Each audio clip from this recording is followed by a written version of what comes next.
Hello, darkness, my old friend. You've come to talk with me again. Sens lose 4-1 to the San Jose Sharks. Well, it was fun while it lasted. The 2-game winning streak is over. The California sweep was nothing more than California dreaming. As always, though, let's kick things off with lineup changes. Anders Nilsson got the start and goal for the third straight game as he looked to continue his recent strong run of play. On the blue line, the Sens rolled with the same 6D that hit the ice against the Kings. Ben Harper is out week to week with an upper body injury, so Stefan Elliott was recalled as insurance, but he was the healthy scratch. Another recent call-up did see the ice, though, as Darren Archibald replaced Colin White, who left the Kings game with an injury. What kind of a season has it been in Ottawa? Archibald is the 14th player to make their Sens debut this season. Only 19 skaters play each night, unless your backup goalie gets in. That means the Sens have had 3/4 of their nightly roster make their Sens debut this season. Welcome to a rebuild and an injury-riddled season. Before puck drop, we got a ceremony honoring Brent Burns' 1000th game. Normally, I hate these ceremonies, but I have to admit, I actually kind of enjoyed Burns'. I thought it went on too long, but it was better than most. Typically, players are brought out with their families, a video plays on the board, then they're given a crystal, a stick, and a photo. While Burns got that, I thought it was a couple of the other gifts that were really interesting. The training staff gave Burns a 3-liter engraved bottle of wine. I didn't get that one very much. Then there was the gift from the players, and I'm not joking when I say this. The players gifted Burns and his family 2 antelope, which are gonna free range on his Texas ranch. Seriously, they gave him antelope. And the final gift saw the Sharks give Burns a fossilized megalodon tooth, believed to be a couple million years old. Wow, that's a new one for me. But the whole thing was so Burns. He's so unique. The whole thing fit his personality perfectly. Another classic Burns move, he gets the silver stick, and when Doug Wilson went to give a speech, he got down on one knee and began flexing it. Can you imagine that? You're given a sterling silver stick to commemorate your 1000th NHL game, and you get down on one knee and begin flexing it. Only Burns. When the puck finally dropped, the teams had some making up to do, as Burns' ceremony ran long, and boy, did the teams ever make up the time. Nearly 8 full minutes passed by before the first whistle, and by the time the period had 7.5 minutes left, there had only been 3 whistles. The whole first period, including the ceremony, took just 41 minutes. The frenetic pace didn't yield any goals, or even really all that much action, as the teams combined for just 12 shots. Things pick up in the second, as the teams fire more shots, have more scoring chances, and have more high-danger opportunities. Both teams have some early chances, but Nilsson and Jones are there to keep the puck out, and when they aren't, the post is. The goalies wouldn't stay perfect forever, though, as the Sharks finally break through just before the end of the second period. Brendan Dillon leads the rush and feeds Thomas Hertl at the Sens blue line. He skates over the line and passes the puck into a soft spot in the Sens D, where Joe Pavelski is waiting. He steps in untouched, fires the puck over the arm of Nilsson, and the Sharks lead 1-0. You know what? Yeah, I'm frustrated that Sens gave up a goal, and disappointed that they could have stopped it, but I'm not overly upset about this one. It was a nice play by the Sharks, and a goal off the rush, so it's not like the Sens could have got fully set for that one. But it was a 4-on-5 situation. There shouldn't be an open man. That goal would stand up, though, as the Sharks lead 1-0 after 2 periods of play. Despite holding the lead, not all of the Sharks were overly happy with how things were going, though.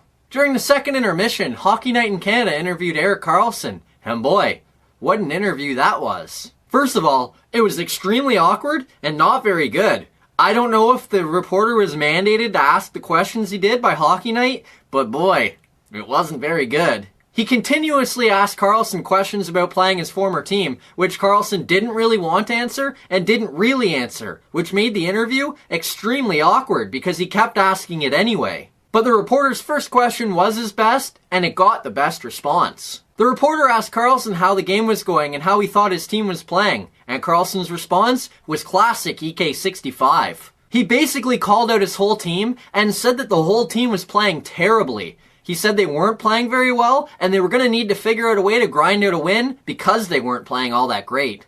Honestly, I like it. And the truth is, I'm not overly surprised to hear Karlsson say that, but I have to admit, I was kind of shocked to hear him say it at that time, because the truth is, I didn't think the Sharks were playing that badly. At least not badly enough that Karlsson would need to call out his whole team. But to each his own, it seemed to help too, as the Sharks came out with a much better effort in the third period. And with the game still very much in doubt, the Sharks would get the breathing room they need, thanks in large part to the man of the evening. The puck gets rimmed around the boards in the Sens zone. Brent Burns races down the wall, picks up the puck, fires it towards the net. It bounces off the skate of Christian Jaros, goes in the net, and the Sharks lead 2-0. Of course. I spend all season harping on the Sens for covering the front of the net, and for once, they actually do it. And sure enough, it bounces off them and goes in their own net. I can't win. Thankfully though, the Sens wouldn't go away quietly. 27 seconds after Burns gives the Sharks a 2-0 lead, Mr. Tie Game sets up the Sens goal to cut the Sens deficit back to 1. Zach Smith's backhand hits Bobby Ryan in front. He turns and sends a cross-ice pass to Ryan Dzingel, who's wide open at the top of the circles. He one-times it over the glove of Martin Jones, and just like that, Ottawa's deficit is 2-1. What a pass from Ryan, who extended his point streak to 7 straight games, and what a shot from Dzingel. That goal is his 18th of the season, matching his jersey number. Unfortunately for the Sens, they couldn't get any closer, and eventually the Sharks would pull away again. Karlsson to Kane. Kane back to Karlsson. Karlsson over to Burns. He fires a shot on goal. It bounces off Meyer, then off Ceci, bounces and trickles by Nilsson, and Joe Thornton bangs it in the empty net to give the Sharks a 3-1 lead. The hockey gods hate me. That's now twice the Sens have had the puck bounce off them and go in the net while they're covering the front of the net. I think I'm going to be sick. The Sens pull their goalie late in the game to try to get back in the game, but you guessed it, the Sharks get a free goal. Melker Karlsson baits Mark Stone into making a cross-ice pass. He does. Melker Karlsson reads it perfectly, picks off the pass, races down the ice, hits the empty net, and gives the Sharks a 4-1 lead. And that's how things would end, as the Sharks win 4-1. It was a disappointing way to end a rather successful trip. Let's get in to good news, bad news. They weren't great last night, but it was a much better effort against a much better hockey team. And while the Sens didn't get the result they wanted last night, over the course of the whole trip, the Sens played pretty well, played really well on the road, and picked up a couple wins. And that is the good news. When the Sens boarded the plane for California, they did so losers of 8 in a row and seemed to find any way they possibly could to lose those games. They got filled in by the Devils, they couldn't score against the Capitals, they blew a 3-1 lead to the Islanders, they ran out of time against the Capitals, they watched a 3-3 tie turn into a 6-3 loss because they absolutely came apart in the last 5 minutes against the Blue Jackets, they lost in overtime to the Canucks, they blew 2 1-goal leads to the Wild, and they had 4 goals in the second period of a 5-4 loss to Carolina. Why? Because they came out and didn't play in the third period of that game. 8 straight games the Sens lost, and nearly every one of those 8 games, they had a legitimate chance to win, but found a way to lose. They played well at times, and awful at others. They got great goaltending at times, and terrible goaltending at others. Their power play was good, then it was bad.